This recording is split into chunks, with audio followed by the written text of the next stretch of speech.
I learned the shape of that place before I learned to name it. From the road you could make of it an outline, a dark column where the sky and the sea argued. But the truth is always more tactile than a silhouette. The lighthouse sits as if it has been stitched to the cliff. Seams of stone fused with iron, a body whose surface is scored by salt and weather and decisions folded over generations. It is not merely a building, it is a place that remembers, and, in remembering, leaves a residue. The path toward it is a wound on the land. It is not a tidy track, but a gouge where water and footsteps have rubbed the soil thin. Moss grows in ragged tongues along its edges. Small stones slicked with algae shift resentfully beneath a boot. The ground seems to register permission as you give it, and sometimes, and this will matter later, it refuses to let go. Smells collect there like sentences: wet wood, seaweed gone dark, an iron tang undercut by something older, something like dried citrus and old paper. If you stand long enough, the smell writes memories along the back of your throat. They sit there like seeds, ready to strike. From distance, the tower looks hunched, like a creature curling in on itself. Up close, its proportions betray neglect. Angles heave, as if the whole structure is slowly leaning in to protect a secret. Metal straps wrap the base. The paint is not simply flaked. It has been peeled away in layers. Each ring an old argument with weather and time. Windows peer like dull lids. Their glass wears a white bloom. Salt granules, so tiny they become a texture to the eye. At the top, what used to be a lamp now holds a dull concavity, a dented eye that glows only when you make it glow. Doors here are more than passageways. They are throats. The main door is clamped by a heavy iron chain, corroded into a stubborn seam. The chain sits crooked, a lie of security. One end is still secured, the other frayed and bent, as if something on the inside had tugged until metal agreed to change shape. In the village, people point to that chain and make a joke that is not a joke. They say the chain was broken from the outside once, in a storm, and that someone went in and never came out. They say other things too, muffled, like rumors that have been patted into shape until they are polite enough to repeat. But I do not repeat their jokes. I stand where they stood and listen. The salt that clings to the hinges scratches when I touch it. My glove comes away salt-streaked. The metal is cool, as if it has been waiting inside a refrigerator of wind. There is a small space where the door shifts, a cut of black that breathes a colder draft. For a moment you can imagine leaving, walking back along the path, feeling the honest ache of your knees. But the cut is curious. Attention is an invitation. When the door moves, it does so on its own terms. It does not swing. It exhales. The sound is composite. a dry scrape of wood, the distant complaint of a hinge, and beneath all that, a metallic sigh that sounds almost like a name. There is an absence of normal indoor noise, no settling house noises, no distant plumbing. Inside is a different economy of sounds, where every small noise becomes a currency, and every silence tallies debts. Step inside, and the air changes the way a new chord changes a song. There is damp, yes, but it also has layers. The copper sweet of old lamps, the papery bite of books left too long to the dark, and a powdery residue that coats the breath. Light from outside works like a hesitant guest. It makes small, embarrassed pools along the floor, and then is swallowed by stairwell shadow. The stairs coil upward in a slow, close helix. The stair edges are polished by countless feet irregularly. Their surfaces are flat in the center and raw at the edges, where bits of stone hang like small teeth. There is a sound here that will live with you long after you leave. The house of its own making.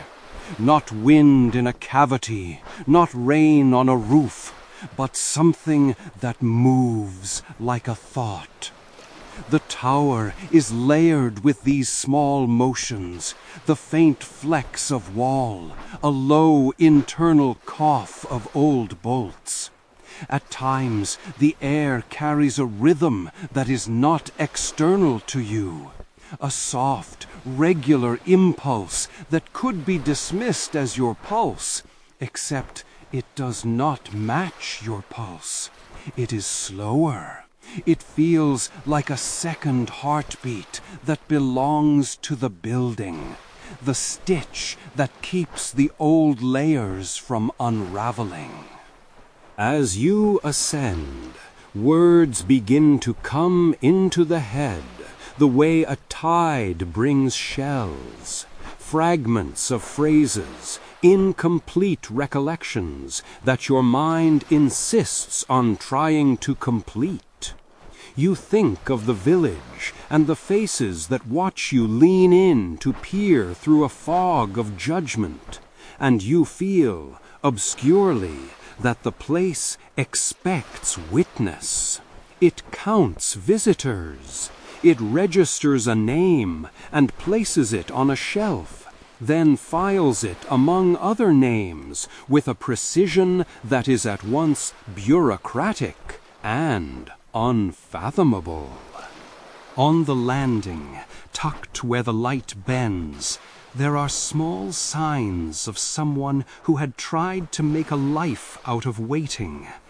A tin mug grayed with salt, a threadbare glove, the stub of a pencil sharpened to nothing. Paper lies scattered, edges curled. The papers are not simply old, they are brittle with the heat of a memory held too long. Ink curls where it touched moisture. Sentences break as if the writer ran out of breath mid-thought. When you pick up a page, the fibers resist and then give like something that remembers being pulled. The sound is faint, like a thistle collapsing. There is a texture to the footprints that differ from those left on the path. Here, on the landings and at the threshold to rooms, the dust carries the pattern of hesitation, not the firm, committed placement of a person certain of returning, but a tentative smear, like someone deciding whether to speak aloud and then choosing not to. If you press the pad of your finger into the dust, you might disturb an impression that has lain there for decades. It might hold, and it might not. Sometimes the dust keeps its secret better than stone. The rooms are small and arranged like pockets of time. One contains shelves lined with jars of things, odd pebbles, lengths of rope, a broken clock hand. Another holds a metal box, inside of which someone once kept small treasures. A photograph whose face has been scorched by sun until it lists toward anonymity, a coin with a strange hole at its center, a scrap of fabric stiff with salt. These objects are not random. They are votes. The Lighthouse chooses what to keep. It keeps pieces in order to remember. It remembers in order to insist. There is a book, a thin patchwork journal that someone patched with tape more than once. The cover is soft from handling. The first pages smell of nicotine and something cleaner, like ink washed down a drain. The entries inside break into lists and then desperation. They do not explain what is happening so much as they map the experience of being watched by memory itself. A line will begin, and before the thought finishes, the paper will smear or the ink will hesitate, as if the hand composing the line felt the word turn cold. You wait to find the shiver in the house. You think it will be an icon, a roaring moment, and yet it arrives smaller. A hint of sound that is almost a memory. A breath where there should be another breath. A syllable that takes the shape of a help but slips like water between rocks. It is easy to call it wind and be satisfied for a while. The danger is in how comfortable that answer feels. The facade of reason will carry you only so far. In the end, the small anomalies accrete into a geometry you cannot walk around. There, at the edge of that quiet, the voice that first touched the glass became a shape you almost recognized. It was not quite language. It was not quite the past. It was a suggestion of things that would not let you go. And it was then, on that threshold, where the door waited like a mouth, that I let the story stop. Not because it was safe to stop, but because there is a cruelty in telling everything at once. The cliff is a kindness here. I will leave you with the sound of chain, and the taste of salt, and the carved-out thought that sometimes places collect us rather than the other way around.